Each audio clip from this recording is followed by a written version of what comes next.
এটা 5 আগস্টের পর থেকেই আসছে।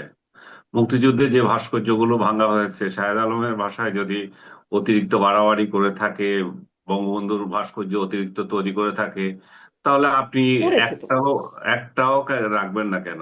বঙ্গবন্ধুর বাড়ি কি করেছিল? বঙ্গবন্ধুর বাড়িটা যে ভেঙে দিয়েছিল, পুড়িয়ে দিয়েছিল, এবং রাষ্ট্র স্পন্সর করেছিল এই সমস্ত ক্ষেত্রে, এবং বিএনপি সেখানে নিশ্চুপ ছিল। বিএনপি বাংলাদেশে, সারা বাংলাদেশে যত মুক্তিযুদ্ধের স্মৃতি বিজড়িত স্থানগুলোকে ধ্বংস করা হয়েছে, তাজউদ্দিনের জন্য এত মায়া কান্না করছে, তাজউদ্দিনের স্ক্রাপটাও তো রাখে নাই কোথাও। কুষ্টিয়ায় যে আমাদের আম্রকাননে যে সমস্ত ইয়েটা ছিল, হুম। 17ই এপ্রিলে যে স্মৃতিচিহ্ন গুলো, ওইগুলো যে ভাঙা হয়েছে, মোট কথা এগুলা পুরনো পেঁচাল বলে লাভ নাই। কারণ মুক্তিযুদ্ধের কে ধারণ করার ক্ষেত্রে বিএনপি যে ভূমিকা পালন করার কথা ছিল 5 আগস্টের পর, তারা সেটা করেনি। হয়তো তারা বলবে যে আমরা তো তখন সরকারে ছিলাম না, আমরা ইয়ে তো প্রতিবাদ করতে পারতেন, তারা প্রতিবাদও করেনি। বরং 32 নম্বর ভাঙ্গার ক্ষেত্রে তাদেরকেও দায়ী করা হয় যে তারাও এখানে তাদের কেউ কেউ এখানে উস্কানি ছিল, তারা প্রতিবাদ আহ, করেছে। স- হ্যাঁ, হুম। নিন্দা করেছে সাহেব। প্রতিবাদ করেছিল কারণ স্পষ্ট মহাসচিবের বক্তব্য ছিল যে আমরা এই অ্যানার্কি পছন্দ করি না, এটা আমাদের রাজনীতি না। এবং দ্যাটস আমি গুড। হ্যাঁ, হ্যাঁ, প্রতিবাদ ওই জন্য করেছে, আমি ভালো মাথাটা করেছে। রাখছি যে তারা একটা প্রতিবাদ কি করেছিল। একটা কি হ্যাঁ, ব্যাখ্যা হ্যাঁ। এরকম কিনা, মানে প্রতিবাদ যদি করেও থাকে, বিএনপিকে আমরা যত শক্ত দেখি, মানে অনেক কিছুতেই তখন বিএনপিকে শক্ত দেখি নাই। স্বরাষ্ট্রমন্ত্রী সংসদে যেটি না না, বলছে যে তখন আমরা অনেক কিছু, আমি তো তখন আমরা 32 অনেক কিছু নম্বরের বলি আছি। নাই।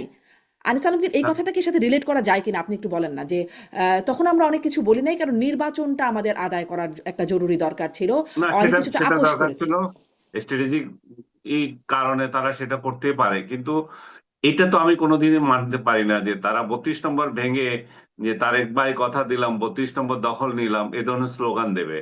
এটা স্লোগান দিয়ে তো তারা তাহলে কি কি বার্তা দিতে চেয়েছে? তারা 32 নম্বরের ভাঙ্গা চূড়ার সাথে তারা নেই।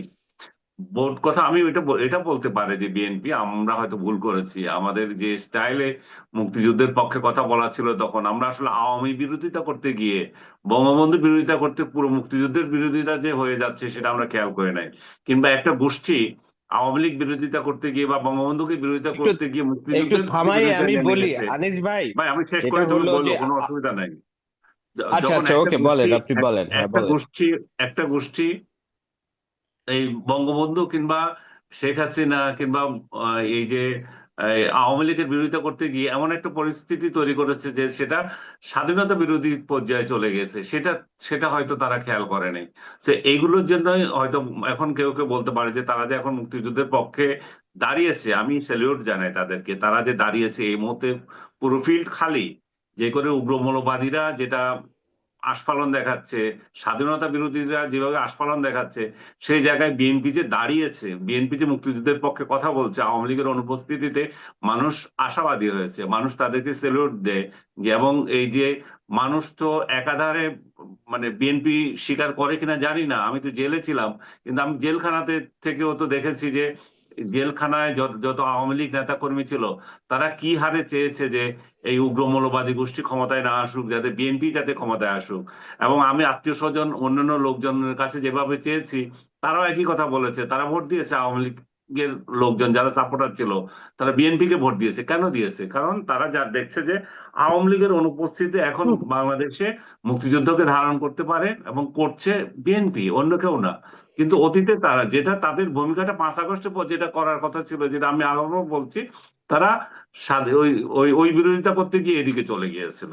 জি। এখন আপনার একটা প্রশ্নটা আবার কি শাহেদ আলম জানছিল? বলবেন, একটা লাইন আপনি এর কাছে যোগ করেন শাহেদ আলমের কাছে যাওয়ার আগে, যে আওয়ামী লীগের মধ্যে বাড়াবাড়ি ছিল, মানে মুক্তিযুদ্ধকেই তারা একটা মানে পুঁজি করেছিল। রাইট, আরেক পক্ষ এই কথাটা আমি মুক্তিযুদ্ধকে ভুলে আরেক গেছি। পক্ষ মুক্তিযুদ্ধকে অস্বীকার করতে চেয়েছে, বিএনপিকে একটা ব্যালেন্স করতে সক্ষম হবে কিনা। না, আনিস আলমগীর। আপনার এই কথাটাই বলতে চাচ্ছিলাম। আমি নিজে আওয়ামী লীগের এই ভূমিকার জন্য বারবার বলেছি, আওয়ামী লীগ চেতনা বিক্রি করে, এবং হ্যাঁ। এবং আওয়ামী লীগ নিজে মুক্তিযুদ্ধকে নিজেদের একক একক সম্পত্তি হিসাবে বানিয়ে দিয়েছিল। কয়দিন আগেও আমি লিখেছি যে আওয়ামী লীগের আবার যে রাজনীতি করবে, আওয়ামী লীগ তো নিঃশেষ করে হবে না। যারা আওয়ামী হুম। লীগকে নিষিদ্ধ করেছে তারা একটু স্বপ্ন সংক্ষেপে। দেখছে যে আওয়ামী লীগ আর ক্ষমতায় আসবে না, বা এই আওয়ামী লীগ রাজনীতিতে আসবে না।